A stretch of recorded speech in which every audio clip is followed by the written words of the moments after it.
Hello, David. Thank you for joining us. And where are you joining from? I hear an accent. Yeah, thanks, Cindy. I appreciate you having me on. I'm joining you from Brisbane, Australia. Lovely. Lovely. Well, thank you for joining us. I'd love to kind of just dive in. Tell me about yourself. And obviously, we're here to talk about your cancer diagnosis. I know you were diagnosed with stage 4 non-Hodgkin's lymphoma, but please tell us more about your diagnosis. I don't know if that's where I started. So Yeah. please feel free to start from the beginning of your journey. Okay. It's quite a long story. I was first diagnosed in January 2012. At the time, I was diagnosed in Australia.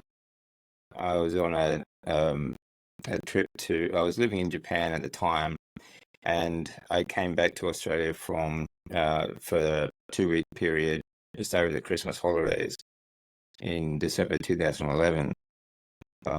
We had just been, my wife and I'd been living in Japan for about 10 years, and that throughout 2011, I was having trouble with my health issues.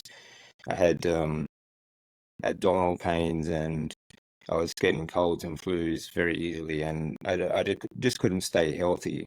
And but it was kind of, I couldn't really do a lot about it because in March of that year, we'd gone through a 9+ magnitude earthquake and then tsunami that hit us. That was on Wow. the coast of Japan. That was the big thing in Fukushima that everyone talks about.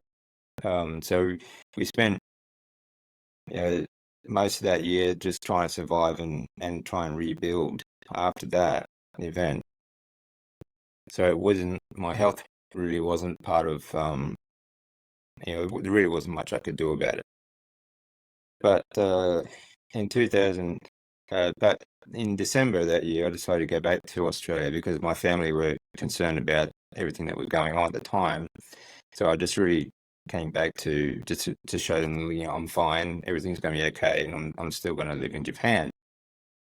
But while I was there, I got another flu as soon as I got off the plane. So I decided to go have a checkup while I was here, and it led to blood tests, and then I had X-rays and ultrasounds, and this was over the Christmas period.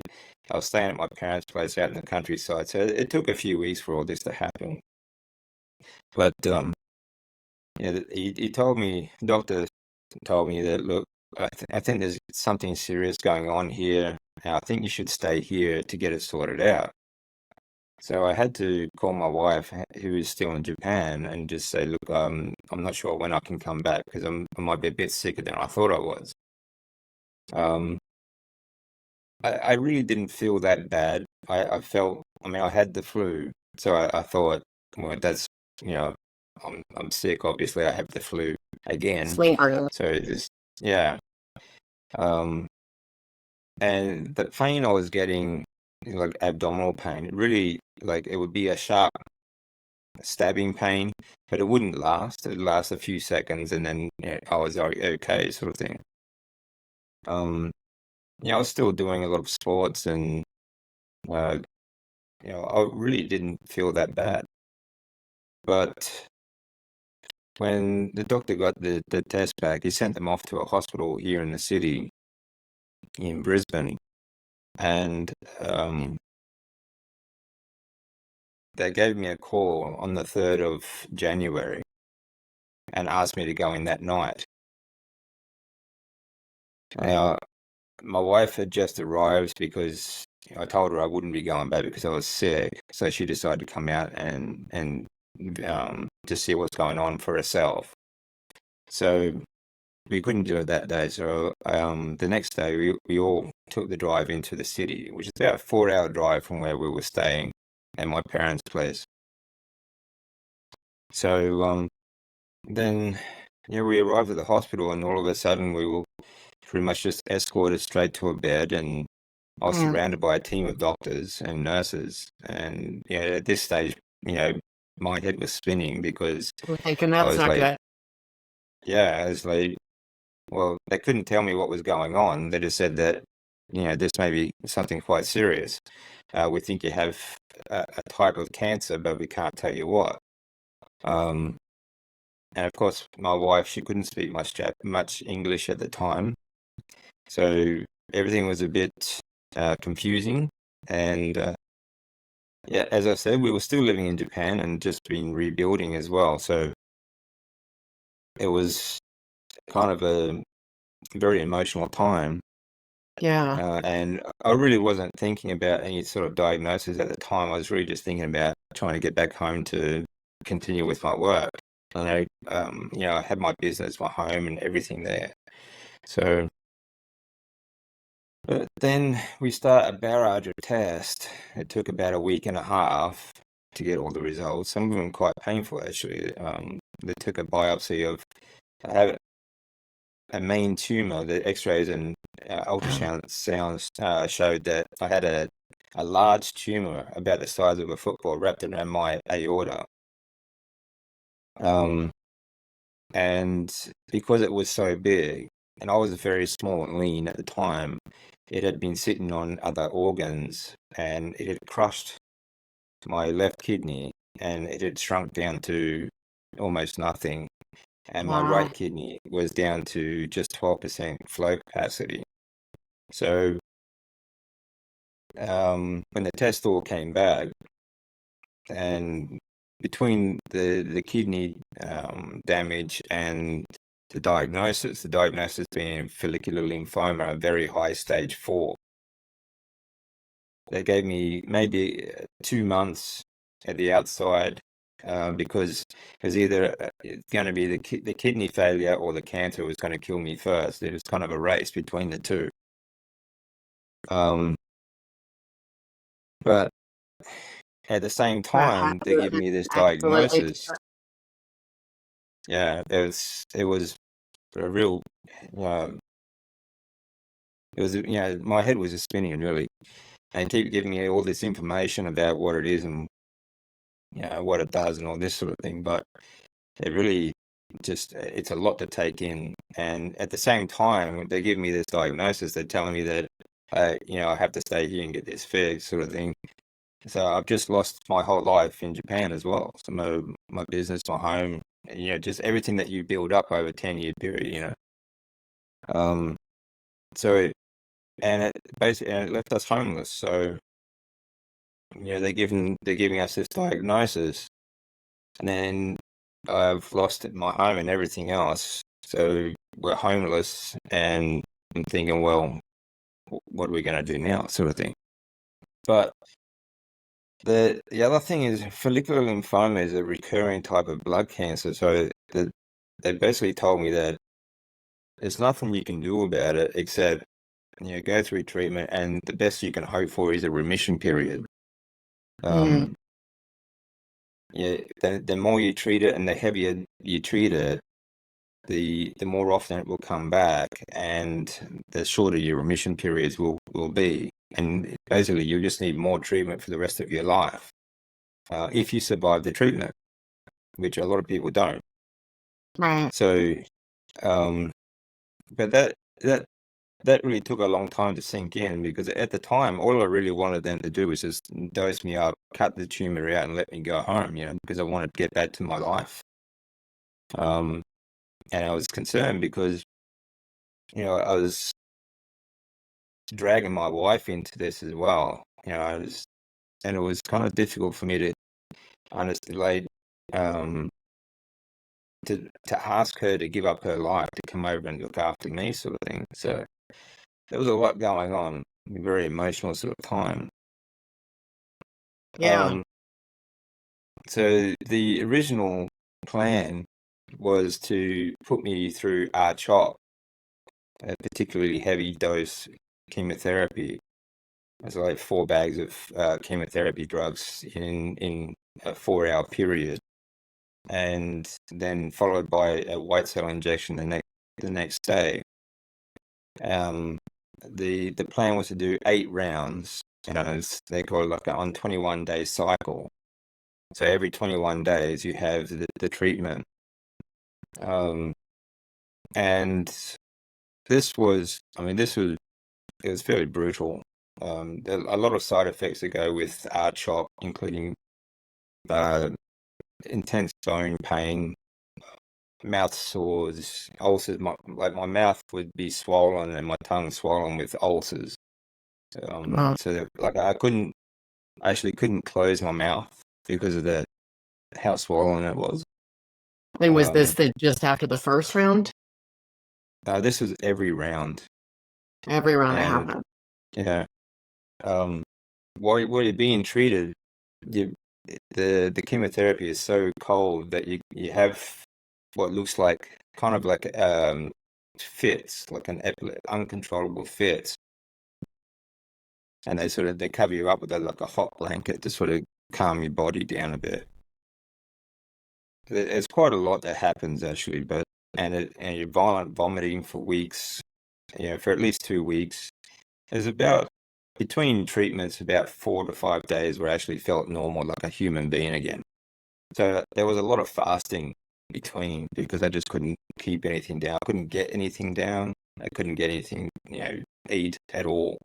So there was a lot of fasting, and it was it was a very difficult time. At the time, like I said, I was also homeless. So I was basically, my wife had to go back to Japan after the first treatment, and she had to basically sell and give away everything that we had, or just give away things that we couldn't get rid of, sort of thing. And we didn't actually. When she went back, we didn't know if we'd ever see each other again. Actually, they only gave me a couple of months at the outside that I would survive. So the months that she spent in Japan, we didn't know if we were ever going to see her again. Wow. So at the time, I was pretty much just sleeping on in friends and family spare rooms and couches while I was going through this treatment, and I had to try and set up a new life in Australia. I had to try and work out a place to live, a way to get some income, and find a way to get my wife in because she's Japanese, so I had to sort out her visa requirements as well while going through the treatment.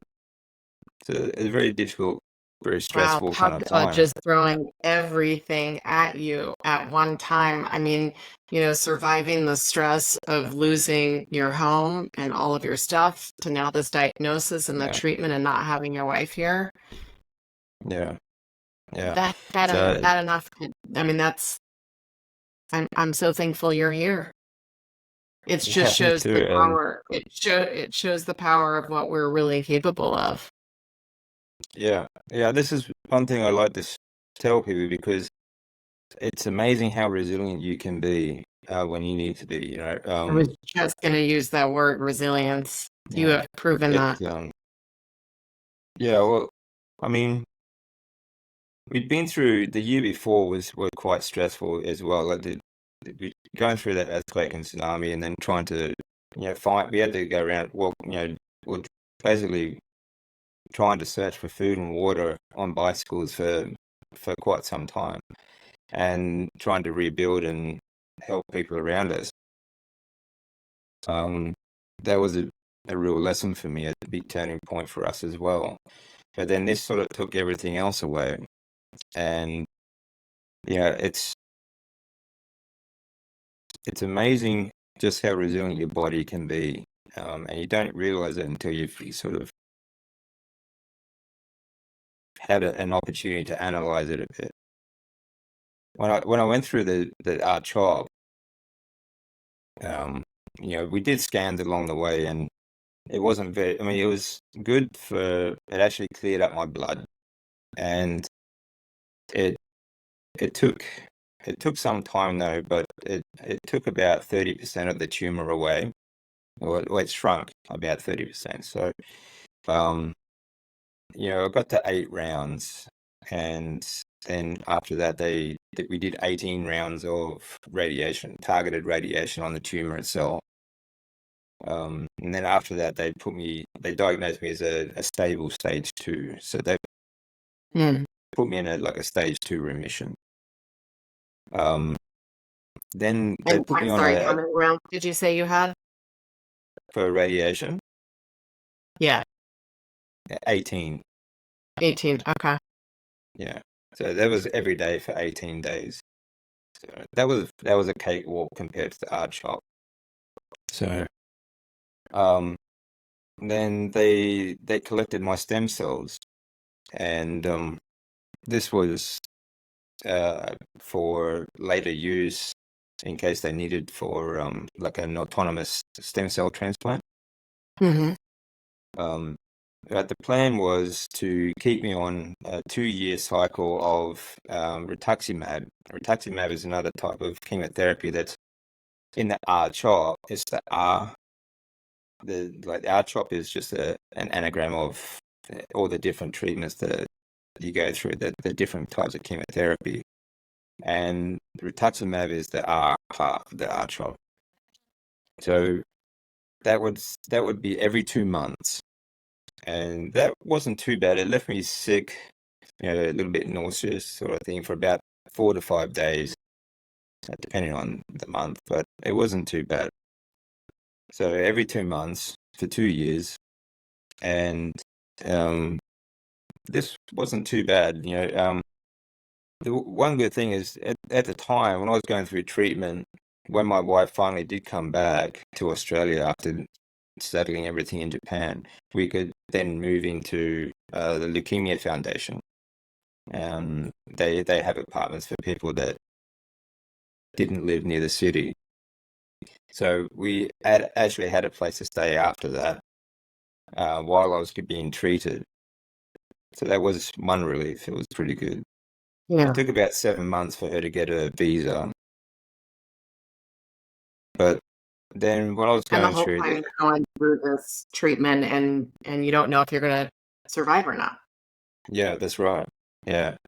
Yeah, the diagnosis wasn't very good. They gave me about 2% chance to get through the first 2 months or so. So it was all, Wow. yeah. I mean, the whole thing was quite stressful. Um, but then um, going through the rituximab plan for the remission period, I was starting to feel pretty good. And about a year into that, like after the R-CHOP, because of the side effects, and I was on steroids a lot as well. So I actually put on quite a bit of fat and I lost a lot of muscle tissue. And I got what they call moon phase, and you sort of eating your food, you sort of blow out, and because of the steroids. Yeah. Um, and yeah, it was I couldn't move very well because of the after some of the side effects from the treatment. My muscles are all bound up and tight, and just my mitochondria were um, I just wasn't hydrated at all. It was quite bad. But then about a year into the rituximab, I was feeling pretty good, and I was starting to feel quite positive about the treatment and how long the remission period might last. So I started going back to the gym with my wife, and I was feeling everything was going pretty well. So I was thinking maybe remission might last long enough that we could go back to Japan and start our life again. Um, so we got to so the original diagnosis was January 2012, and we get to January 2014, and I was still going through the rituximab to try and extend my treatment, to extend my remission period. And so I had these tests along with the treatment every 2 months. I have tests every 2 months with it, to just scans to check on everything. And between the last test and January 2014, I've gone from stage 2 to a very high stage 4 again. Yeah. So yeah, I've just gone through 2 years of treatment and I'm back to square one. So I didn't really get much of a remission. It was just treatment all the way through.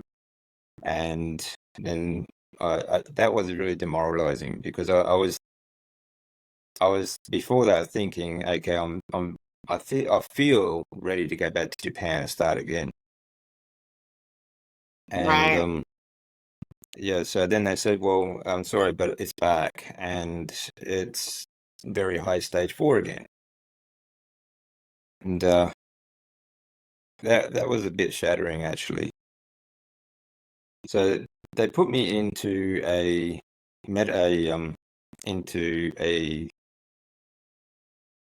sorry, I forgot the name of it. Yeah, the bendamustine clinical trial. That's the word I was looking for. So bendamustine it wasn't a new drug, but it just hadn't been used in Australia for some time. So they were going through a clinical trial. This was both positive and negative. They said it was as effective as the R-CHOP, so it should put me in a remission, but it didn't have all the nasty side effects or the pain involved. So after a bit of thought, I said, okay, well, I'll do it. When you go through a clinical trial, you very much a lab rat. Like they analyze you every day. Like they know they want to know exactly what you're doing, what you're eating, and everything that goes along with it. You have your own clinical nurse that calls you every day. Um, that that wasn't too bad. The drug itself, though, it didn't have as some of the side effects that are trial. It wasn't painful at all. I did have the violent vomiting, but it wasn't as painful because I didn't have the bone pain. But it had other side effects. I had really bad fevers. Like after my first Mm. treatment, I drove home. I had to drive myself to hospital because my wife can't drive. So we drove home, and as soon as I got home, my fever was up over 40 degrees Celsius. And I was going to go sleep it off because I couldn't think straight. And my wife decided to call the ambulance and get me back to the hospital. And Mm. by the time I got there, I was over 42 degrees. So it was basically, Wow. if I had if I tried to sleep it off, I would have died that night. So they kept me in hospital for a few days over treatment. And this happened over every treatment from there on. And we got Mm. to treatment number 3, and it started filling up my treatment arm with blood clots. So I had Oh, really well. thick, raised blood clots all up and down my arm from my shoulder to my wrist. And then the same thing had to swapped arms and for the next treatment, and it did the same thing. So both my arms ended up being full of blood clots, which was another big concern. It had almost killed me a few times with the fevers, and now I've got these blood clots. And so they decided to put in a port into the right side of my chest under my skin. So they just sort of plug Yeah. it in, and it To would hit less feed it easier, straight into eliminate my. the root of the clots. Yeah, yeah. So they put me on some drugs to try and break up the clots, thin them out, and break them up. And the, they started feeding it through the port straight into my heart and sort of pump it out faster that way, which was a bit of a concern at the time because of I didn't want clots coming into my heart sort of thing. But we managed to go out to we got to the 6 rounds. Well, we have scans pretty much every treatment just to keep track of everything.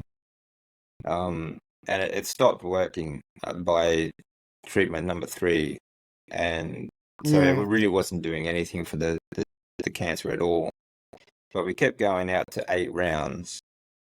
And from there, we did a stem cell transplant, an autonomous stem cell transplant. So then they had to put a Hickman line into my left side of my chest, which is rubber tubes, 2 rubber tubes sticking out with 2 little connectors plugged into my heart. So for the transplant, they had to run 3 bags of chemotherapy through my heart over a 24-hour period. So 24 hours straight of treatment for 7 days straight.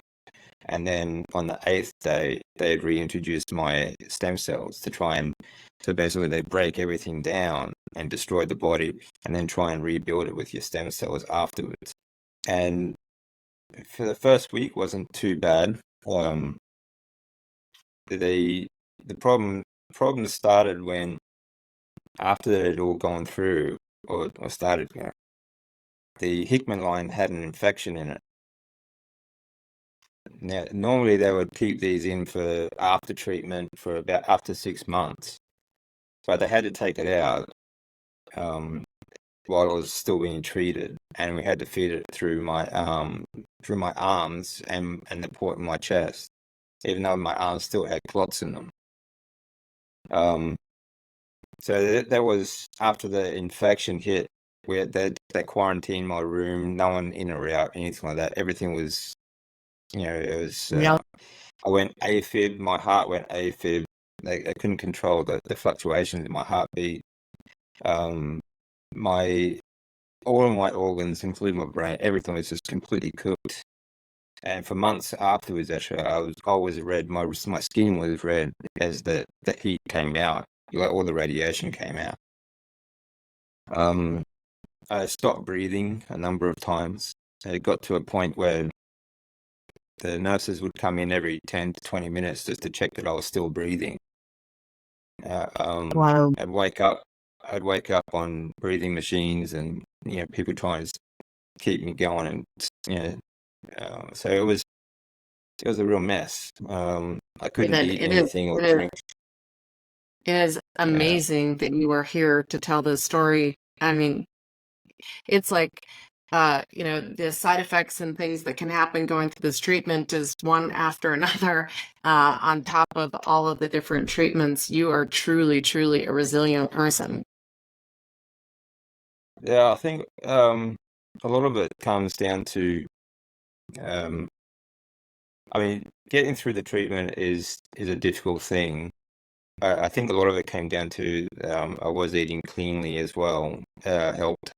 Um, and afterwards made a big difference. After the transplant, like it took about 5 weeks before they let me out of the hospital again. But after that, I was so basically cooked. All my muscles connected to my bones, everything. I'd lost a lot of weight. I couldn't eat. I had a giant ulcer in my stomach. I couldn't move actually. I had between the seventh and eighth treatment of the bendamustine before the transplant, we had to move into our own place out of the Leukemia Foundation. And all we could afford at the time was a tiny studio that was close to the hospital, because I still had to go there weekly. And of course, with the transplant coming up, we had to be close to the hospital. It was tiny, tiny place. Like from the bed to the bathroom was literally 2 steps, and Well, same with the kitchen.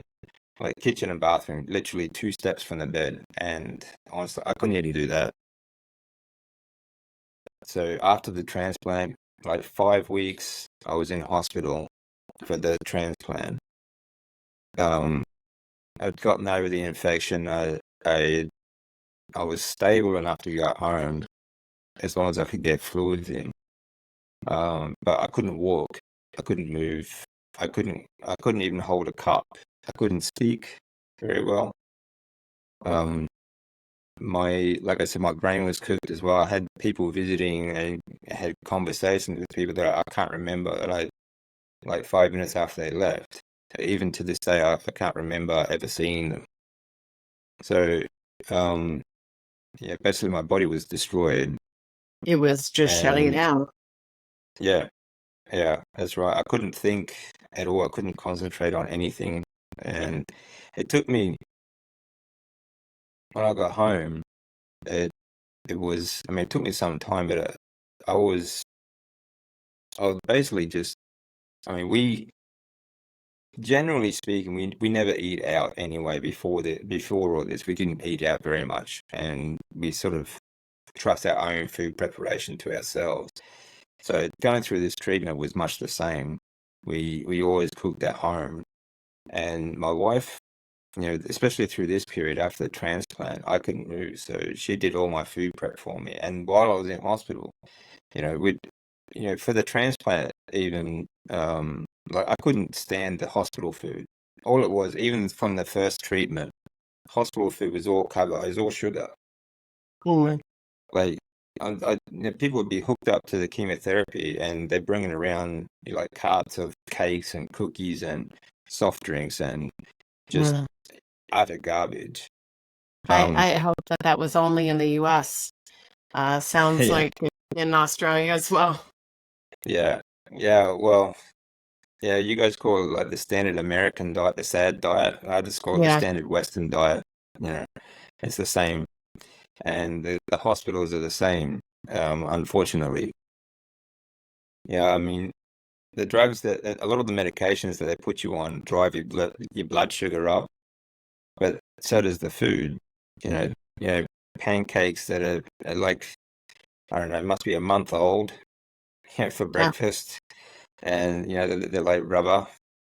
And I mean, the food is just absolutely atrocious, really. And at the time, even I remark all the time. And I said to my wife, "Well, the food here is geared to kill you, so they can stop treatment." I'm pretty sure of it, you know. Um, but looking back on it, I'm pretty sure that's what they're trying to do. It was just horrible stuff. So while I was in, my wife, like, in the transplant, she would get up early in the morning and make something that she thought maybe I'd be able to eat. I actually couldn't, but at least she made some jelly and things like that. So she would going and then spend the whole day sitting in a chair next to my bed watching me go through all this. And then she'd go Mm. home and she'd go shopping to try and find something that I might be able to eat the next day. She did this every single day. Yeah, and she Wow. didn't have a car to do this. She had to do this on a bus, public transport. It's just incredible. And then when I got home, throughout all this treatment, um, because of the radiation that's coming out of my body, she couldn't stay in the same bed as me. All right. She had to change my sheets and my clothes every single day, and she did this for years. Um, because I've been through this treatment for 3 years now after the transplant, Wow. and up to the transplant, and it was incredible. Like, so, I mean, like I said, we were just in this little studio, so she slept on the floor basically, in next to the bed,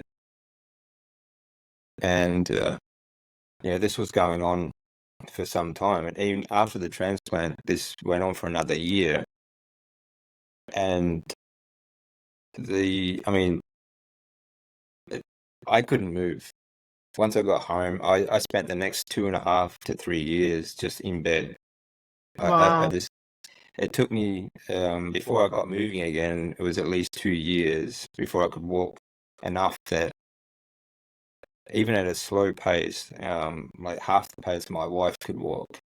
And yeah, she's a lot smaller than me. So from there, So now I sort of, now we're at year 4. Is that yep, right? 4 going into yep, 5? What yep. treatment were you doing in that 2-year time frame? But after the transplant, I wasn't doing any treatment after that. But I was on a lot of medications.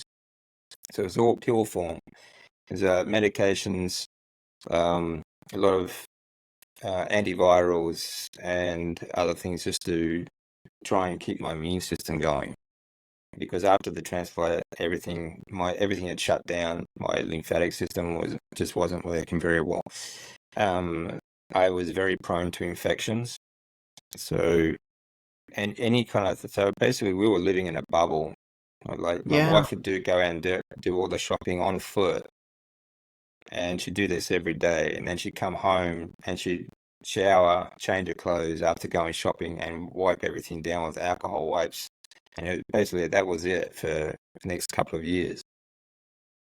That Um, is pure love right there. yeah, she was amazing.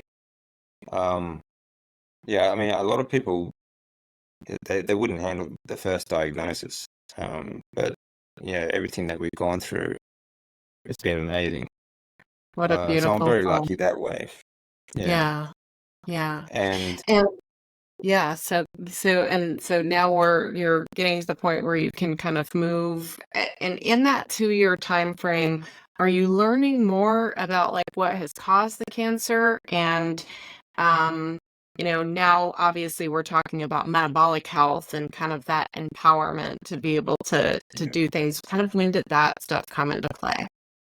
okay. Well, that actually, the analyzing that actually came a bit later. But while I was going through that, I was after the transplant.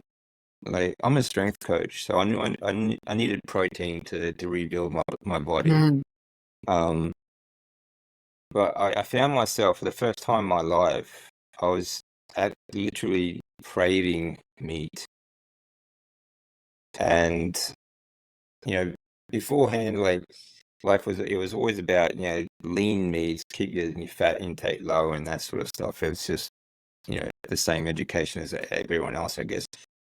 But um, I found like I just didn't care about that at the time.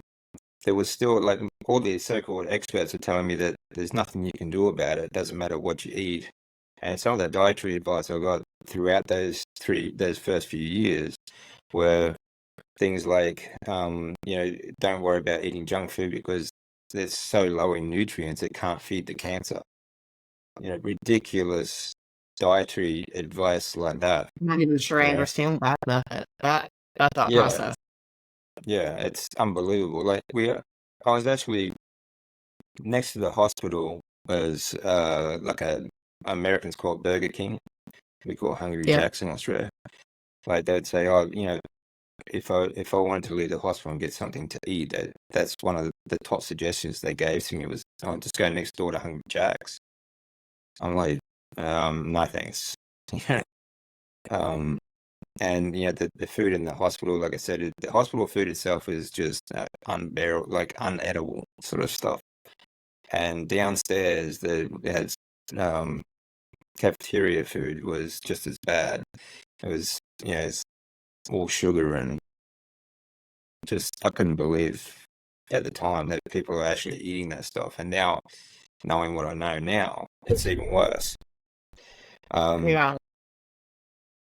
so during my recovery, even though I couldn't move very well, I would cook up a heap of meat and I'd just sit there and devour it, and I could feel my body sort of soaking it up. It really made me feel a lot better. I did for a few years afterwards. Like it's still, like I said, everything was home cooked. Like I did eat cookies and cakes and that sort of stuff, but it was all homemade stuff that my wife made, and she was always trying to find. She's great at research also, so she's been doing a lot of along along with me.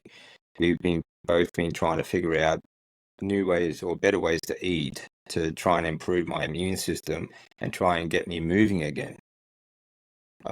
So she's been really instrumental in all of that. And basically, I just returned to a ketogenic style diet because I was always pretty much off and on that as a strength coach, except that I Mm. never ate enough fat, and I always had a lot of so-called fitness industry health foods like protein powders and things like that, which I know now are just toxic. Right. So I think that was a lot of my underlying issues leading into the diagnosis was, yeah, although I'm human, so I wasn't always healthy eater, but and I every now and then I'd have the junk food, and but I wasn't a big drinker or anything like that. I never smoked. I never did. Like it wasn't a prolonged sort of standard Western diet, really. So, but a lot of my underlying issues, I think, was like things like rabbit starvation, where just not eating enough fat, Right. and too many seed oils, processed foods. a lot of the fitness industry, processed foods like protein bars, protein food powders, and shakes and that sort of stuff. Just All you have to do is garbage put food like that. fitness on top of it, and all of a sudden people think it's Yeah, good for them, and just don't know that. yeah, that's right. Yeah, and they're literally labeled as health foods. And Like, and it's just the fitness industry, even the ketogenic sort of dietary stuff is basically hijacked by processed food. Um, but yeah, it was something that I took a lot of supplements in the years before, like what I was going to. This is my job too, as like being a fitness coach, being a strength coach. I took a lot of these supplements, um, and it just I think these are a lot of the underlying issues I have. And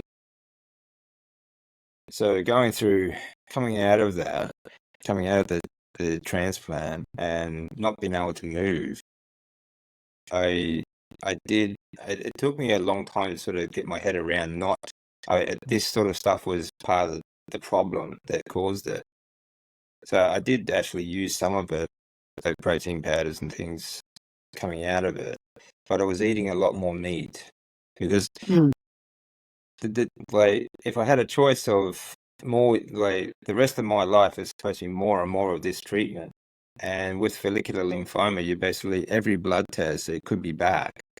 So we were basically living blood test to blood test, which at the start was every week. So we couldn't plan anything past that because the cancer might be back. right. So, and the expert advice was that there's nothing you can do about it because there's just it'll always come back. So it doesn't matter what you do. So there's a Not lot of very encouraging. no, that's right. So from the start, it was a hopeless situation. It was very much like, well, why bother trying? Why, there's nothing I can do about it. What's the point? So, and especially when I couldn't move, this got very depressing. Yeah. I I couldn't get off the bed. I needed help just to go to the bathroom, which is 2 steps away. Yeah. Um, and I had And severe as a IBS. fitness expert and somebody who's probably spent their entire life being in that state of being athletic, now all of a sudden you Yeah. can't hardly walk to the bathroom. Well, that's right. Yeah.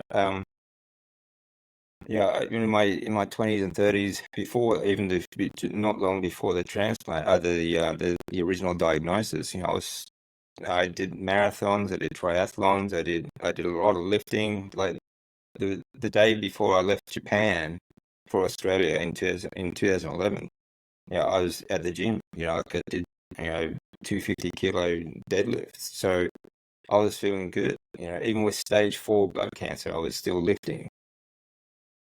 Um, Yeah, it sounds like it so wasn't until you started doing the treatment that you started feeling kind of the worst. yeah, yeah, And yeah, yeah, much so worse.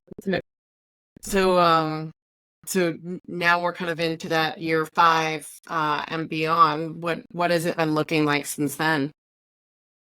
Well, since then it was quite a fast recovery actually because I was eating so much more meat. And like I was saying, if given the choice between like the rest of your life, just needing more and more of this treatment, and they keep telling me that every time it comes back, it's going to get worse.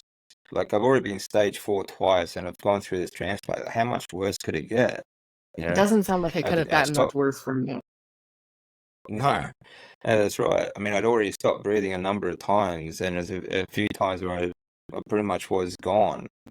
Um, so how much worse could it get? So I figured, well, hang it. Like, I'd rather have a heart attack. If that's all the expert advice is going to tell me, like, if eating like this is going to give me a heart attack, bring it on. It didn't matter to me at all. I'd rather it be quick and, done with. Um, and through the period, well, like I said, the experts are telling me there's nothing you can do about it. So, depression was a big thing as well. Um, there were days like it was literally depressing just waking up, knowing that I had to go through another day just staring at the ceiling. So it was a very, those few years were very much, yeah, it's kind of difficult to explain just exactly how you feel emotionally, especially when that experts are telling you there's nothing you can do about it. Right. But, you know, I did, it was something that I was starting to feel after about a year and a half. I was actually starting to feel more mobile, more energetic. My muscles were starting to fill out again. I was starting to move again. And I started deep breathing exercises because afterwards, like, I couldn't breathe very well because all my muscles were so dehydrated and just stiff that my lungs, nothing could expand properly. So it was very shallow breathing for most of the time. Mhm. And it was like my wife, if I was sleeping, my wife would wake me up every now and then just to check that I was still breathing. Because she was paranoid that I'd stopped breathing throughout through the night or through the day, or just especially after the transplant. Right. So that lasted for about 3 years afterwards. So it was kind of hard to get some sleep every now and then. She'd just wake me up just to make sure. You breathe in. And for her But, too. For her too. I yeah. can't even the toll that this took on her. Oh yeah, absolutely. She's been amazing throughout this whole thing, actually. Very strong. And I, I don't know if I could have made it without her, but it certainly made a very big help with her. So it's been quite incredible, really. And the things that she's given up to help me has been amazing too.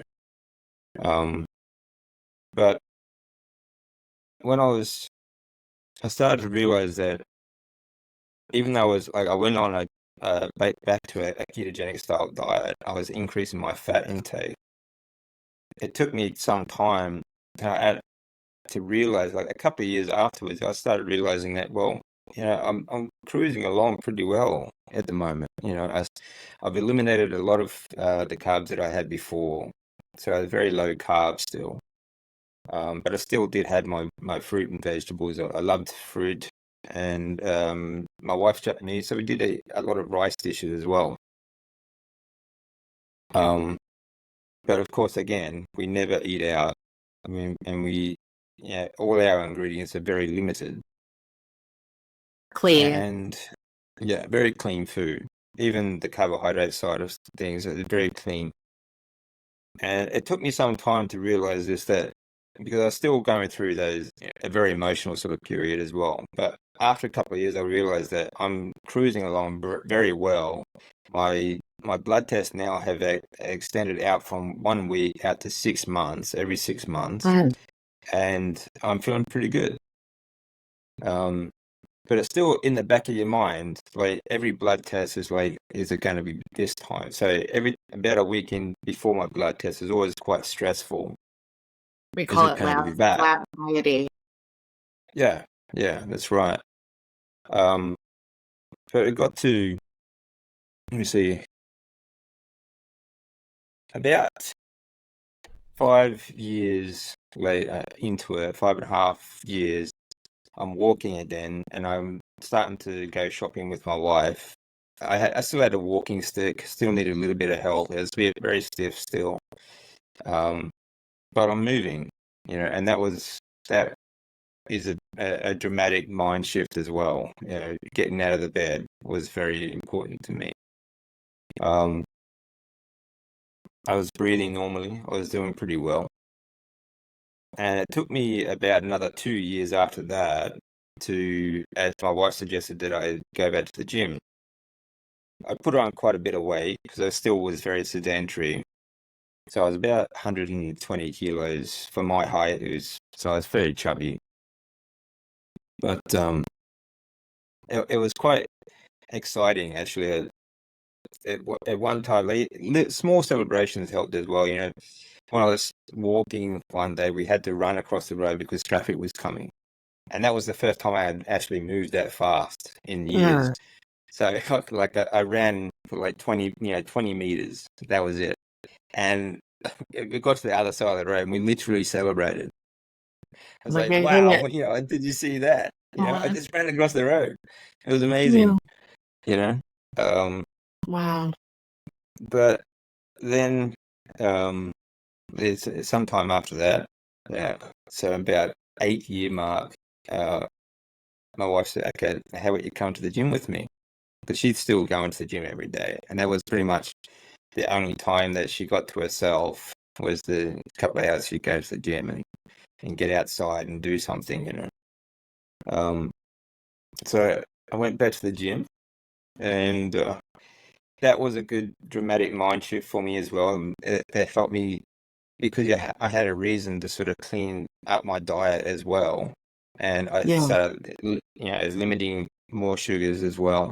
So I was started increasing my fat and meat intake, and yeah, this kept me in remission for some time. Actually, it wasn't something that I was um at first. I wasn't really thinking that okay, this is going to get me into remission. If I, because I really didn't hear a whole lot about metabolic therapy at the time.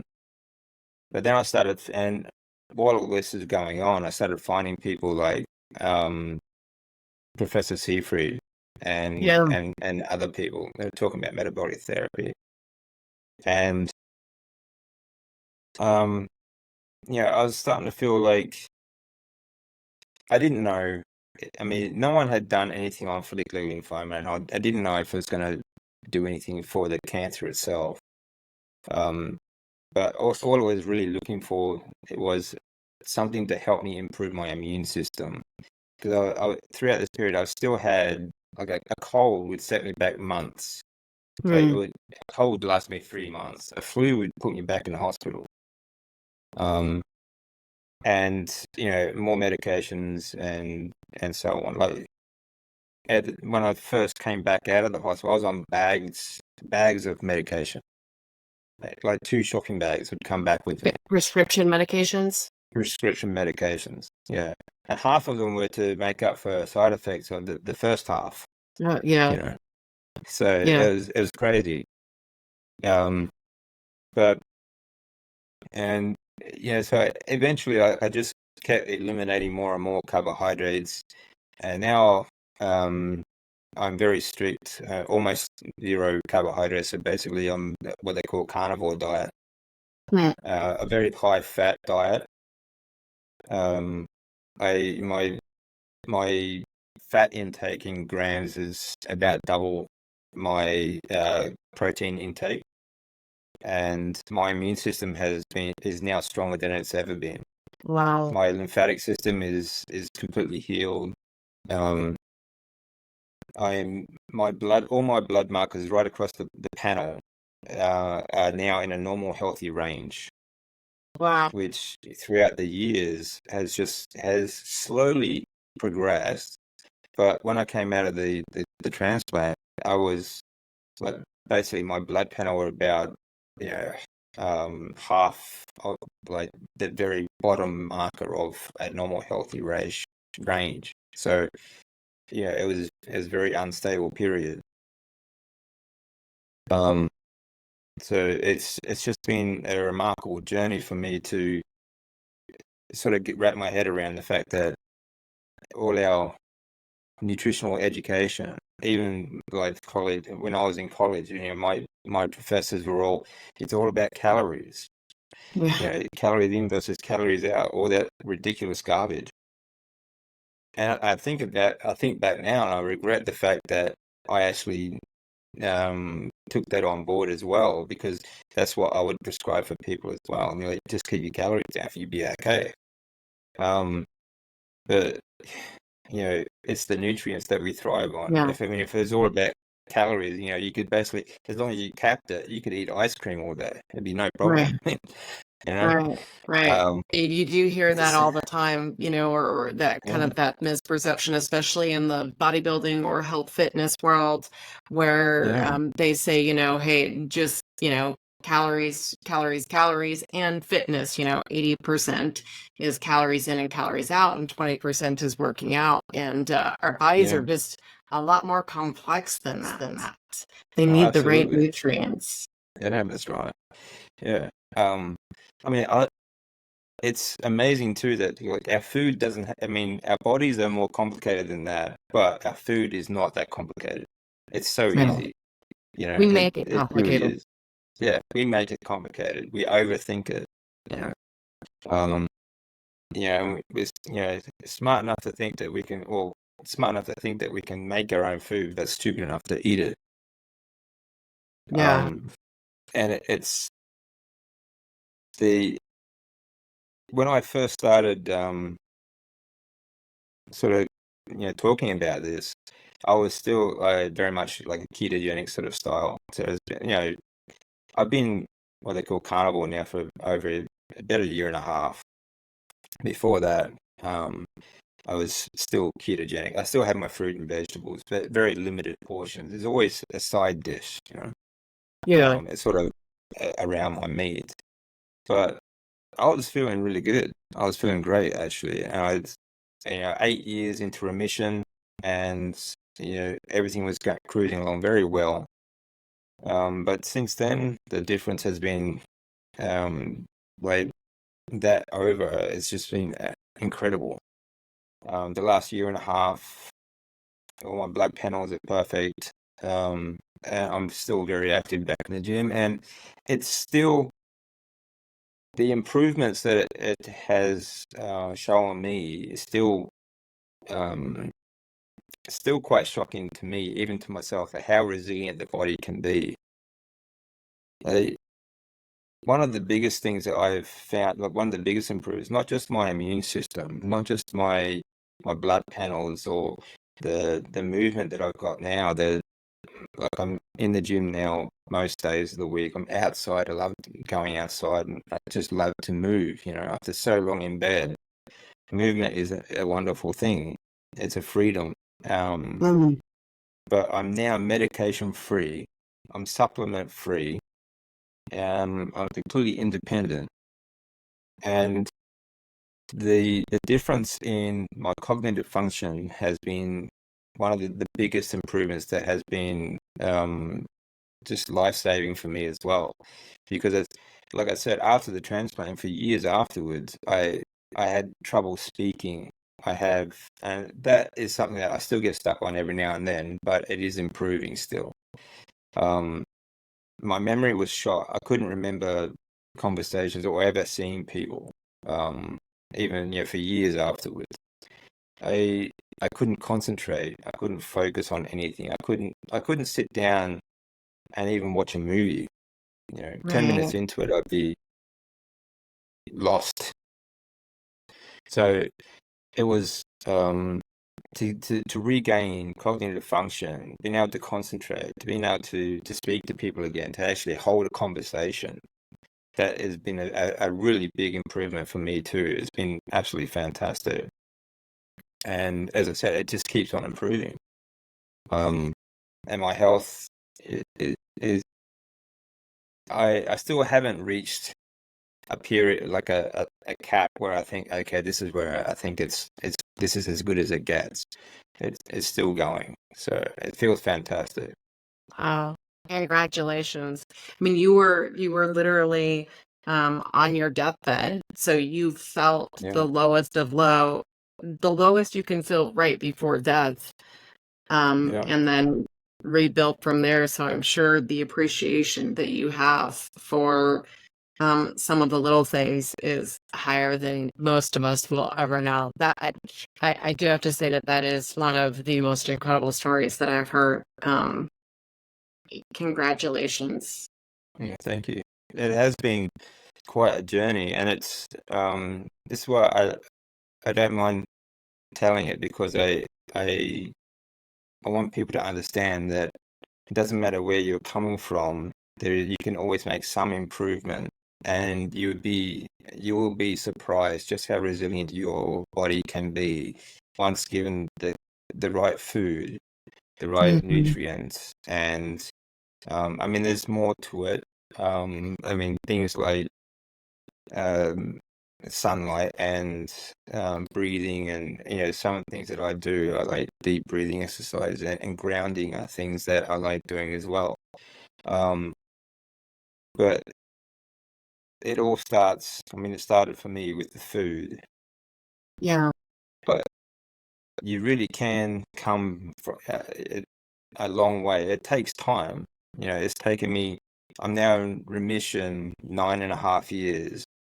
Wow. September, October this year will be 10 years um, in complete remission, and zero medications, as I said, zero supplements. January this year was 12 years from the diagnosis that they told me I had maybe 2 months to live, which was just 2 months before my birthday. I was only 38 at the time. So um, it's it's remarkable just how much your body can. And if you think about most people who start this journey, if you go onto a ketogenic diet, they spent a lifetime on the standard Western diet. And you think of that Yeah. that lifetime of abuse in food, and um, how many life-changing stories there are out there. People who are reversing diabetes, for example, and losing weight from extreme obesity. That's a lot of abuse that your body has taken throughout your lifetime, but is still Yeah. able to come back from. It's incredible. Yeah, I today, matter of fact, just got back my pre-nuvo. It's the first time I've done it. Pre-nuvo is a MRI that we recommend because it's a very good, safe, clean MRI. And I had, before I went and got my pre-nuvo, I had looked and I had 12 lesions on my brain. And so I was really kind of down that dementia, pre-Alzheimer's track, and that's what made me go keto. And I just got my pre-nuvo results back, and it showed that I had none. Wow, that's So incredible. Yeah, yeah, I mean, I can appreciate the loss of memory because that's where I was really in that kind of cognitive decline, not to the extent that you were, but it's not great. And to know that there is options out there and there's things that we can do is really empowering. And it is. yes, it's a constant journey. It's not just something that you change and it changes overnight. The path to healing is just as long as the path to destruction. Yeah, yeah, that's right. Yeah, that's incredible. That in itself. Actually, um, I was speaking to Dr. Sarah Pugh recently about cholesterol and its role in like cognitive function and things like that as well. Mhm. Um, you know, it's just remarkable how much we need cholesterol for our brain function, and people trying to keep us on low cholesterol diets are killing us. Yeah. Um, I mean, I was raised on wheat and low fat. And yeah, at the time I was 40 years old, I was diagnosed with early onset dementia. yeah, and that's, I mean, at such a young age, that's incredible. Yeah. Yeah. Yeah. Yeah. But that's what a lifetime of wheat and like sugar and low fat does, and it does Yeah. it to us all. It manifests in different ways. Some people might be like dementia, like you said, or obesity, or cancer, or something like that. But Or all of the above. yeah, exactly. So it's just, yeah, I mean, it's disgraceful. The food industry really is disgraceful. Mm. As as the pharmaceutical and medical, and fitness industry. It's all Yeah. sort of, yeah, geared to kill us at the moment. But hopefully, with stories like this, we can help people avoid it and navigate it. Which is a good Um, segue into my next question, which is knowing what you know now. I mean, you can never reverse time, right? But there is somebody today who's just getting this diagnosis who may be watching this video. Knowing what you know now, what would you have done differently? Let's just say you knew what you know now. What would you have done differently? yeah. Um, I probably would have. I probably would have still sought some treatment, being that I was very high stage 4. So I would have needed operations that I went through and at least some treatment. However, I wouldn't have needed such heavy dose treatment. So I would have tried to find someone that would maybe put me on something a lot more mild, something that didn't have so many Lower dose, side more effects. metabolic chemo. Yeah, and just go strict high fat diet and zero carb. And I would avoid a lot of the medications that they prescribed as well that were steroid based, because they drive your blood sugar up as well. And you know, this is the thing is, you get if you go the standard, it's not just the standard Western diet. You get the standard of care. They basically the chemotherapy destroys your body, and the medications that they give you outside of that and the food they give you drives the sugar. So basically, it feeds the cancer, destroys your body, and they expect you to survive. It's just, to me, it seems like insanity. Um, so I would avoid a lot of the medications that they prescribed me. And I think one of the things that did help me is that throughout that period, because I couldn't even eat a lot of the time. I couldn't get any fluids in, or I couldn't get anything down. So taking the medications was very, very difficult. And in the end, about towards the end of each treatment, so I stopped taking the medications because I couldn't keep swallowing the pills. Some of it, sometimes I was on like 40 different pills, and I just couldn't swallow all those pills all day. So eventually I actually did stop taking a lot of it, including the steroids. So I think that was one thing that helped me a lot. Which probably, the steroids are awful. Yeah. Fasting did help, but I think you have to have, depending on what kind of treatment that you're going through, if you are some of the like heavy dose stuff, if you're violent vomiting, you lose all your hair and everything, it is infinitely more painful to vomit when you have an empty stomach. So for my mind, I think you have to have a balance of fasting, the right balance for you, a high fat, moderate protein diet with coupled with fasting and the least amount of medication as possible. I'm not going to tell anyone to stop, don't take treatment or don't take medications and that sort of stuff, but at least know what medications you are taking, know what it does, how it affects your body.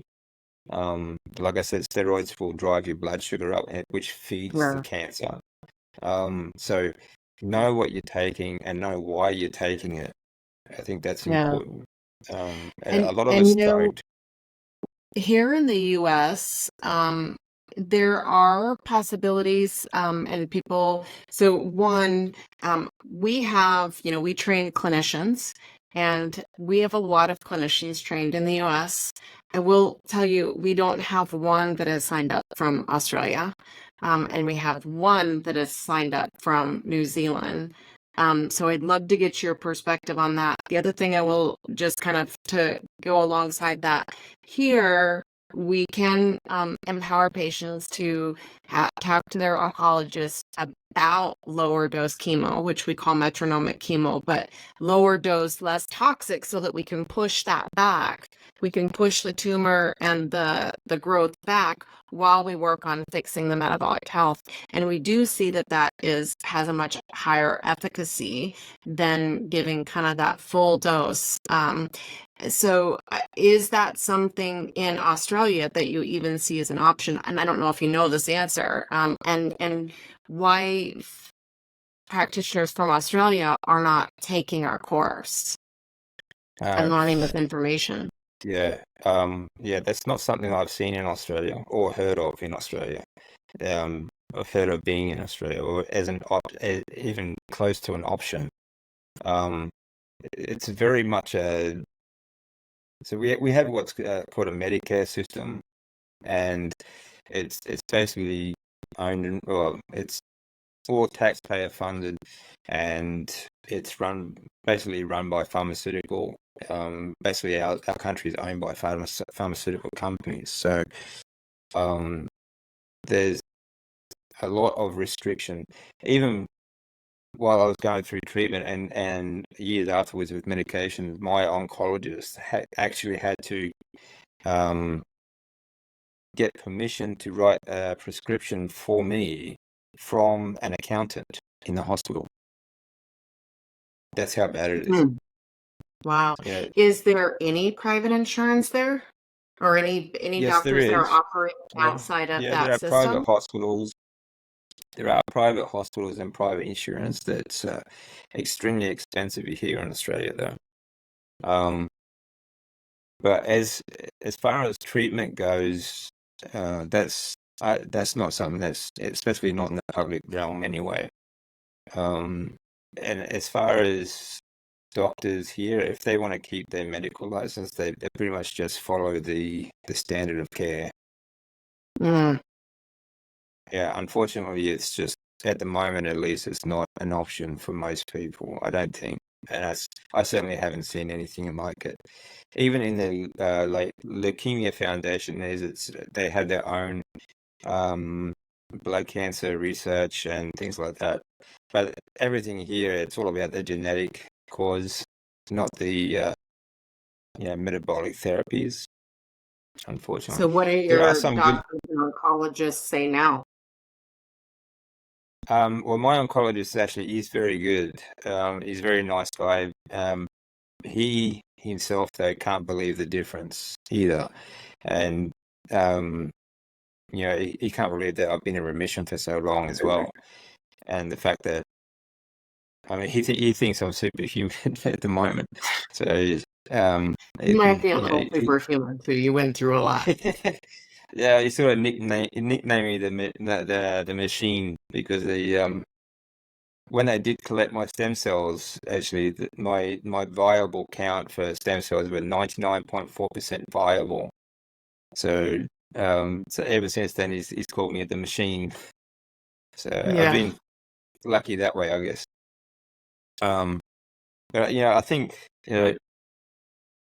the body it really is a remarkable thing. You can stimulate more stem cell count, or stimulate stem cell production by heavy lifting and fasting. So these are both things that I do. Um, so I think there's another good thing is if you're going through treatment, if you can keep moving. I'm not saying you Yeah. should because everyone's different, and depending on what kind of treatment you are going through, sometimes you just can't. So don't be Right. too hard on yourself either. But on days when you feel good, try and get as much movement in as possible. On days when you can, I think it's Even if very it's just important. getting outside and walking and absorbing some of Yeah, the sun and yeah, forest bathing if you can, and doesn't yeah. have to be extensive, just movement. No, that's right. Yeah, that's right. I mean, for me, when I was immobile, when I couldn't move at all, it all just started with breathing. Just deep breathing gets your lymphatic system moving. There's a lot of muscles involved in breathing. So even just doing something like that, it really does help. Just to get that lymph fluid around the body and get you, feeling a little bit better at least. Um, so I mean, there are a number of things I think people can do, and hopefully will do. Um, but if you can avoid the treatment, then I would use every possible way that you could. So, but I'm not gonna like some people they will some people won't be able to avoid at least some treatment, Right. but Right. you can make it easier on yourself with the right food and a good regime, like a I suppose people will call it now life hacks, but just a routine that keeps you feeling positive like you're doing something and you can get yourself out of it. It's not the hopeless situation that my doctors told me it was. Right. It's not. It's not. Um, it's not unbeatable, and it's not. Yeah. And there is always something you can do about it, whether they tell you or not, because you can change the way you eat. You can change the way you live. You know. Yeah. So, I mean, yeah. truly, you survived despite the treatment, because it's Yeah. it's truly just a miracle that alone didn't take your life. Um, but you're living because of what you've been able to do, and the things that you've been able to implement and to change. And I think that's a really, really powerful story. And I would love it if there was something we could do to raise more awareness for people in Australia and get this Yeah. message out. And hopefully, kind of start a movement there, because we've started the movement here in the US, and we'd love to get more people and more awareness in Australia, and truly in every country. But it starts with each one of us. So, raising awareness. I'm sure you have a huge amount of friends and family and followers that can all learn from you. And if we can spread the message in any way and just provide, small amounts of information to help people on their journey, that makes such a huge difference. Yeah. Hopefully. I mean, there are some great doctors actually speaking out about ketogenic diets and things like that here in Australia. We've got Gary Fettke, for example, and his wife Belinda, who did a lot of research on the food industry, and low carb down under, and so there are good doctors that actually do speak out about it, but unfortunately, none of them really have anything to do with cancer, and Yeah. so they're really just talking about ketogenic style diets, not so much the metabolic pathways for helping people with actual disease like cancer. So um, yeah, hopefully that will progress, and I Yeah. think it will. A lot of people are waking up now, and I really hope that in some small way, like every story, I think is going to help to sort of spread the message, and Yeah.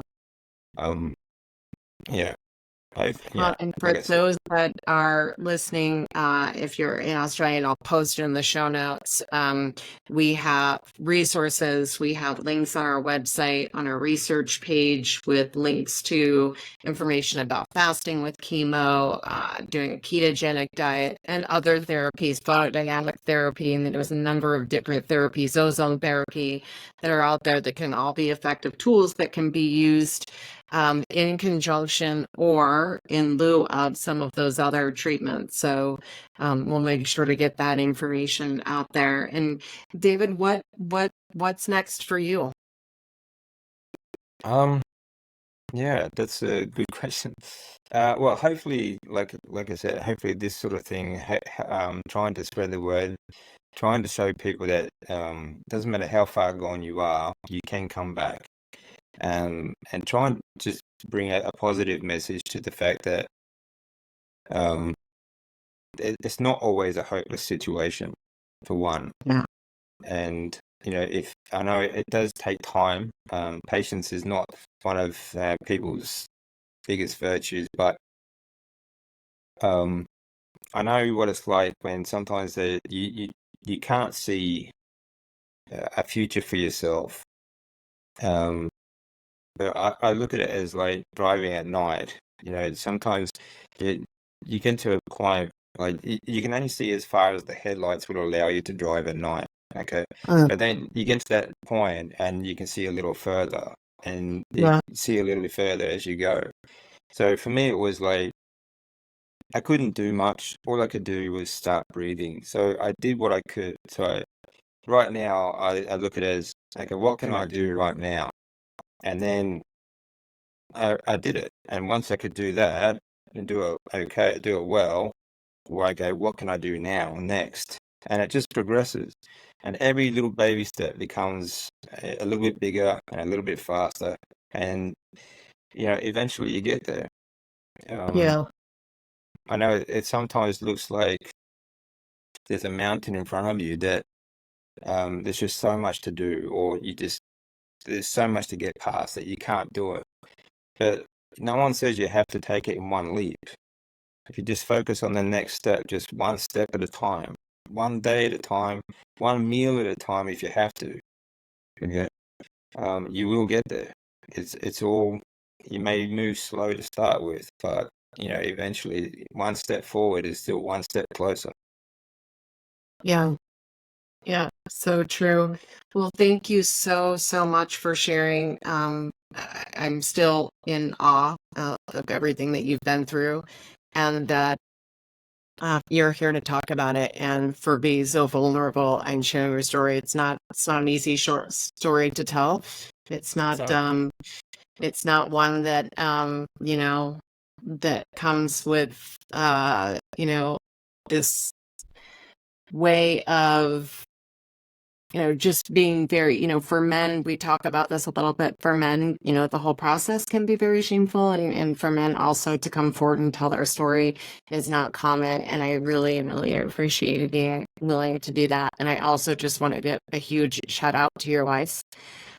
Amazing, amazing woman that was there for you. And I'm sure that the two of you had a love that can never, ever be broken. It's just absolutely amazing.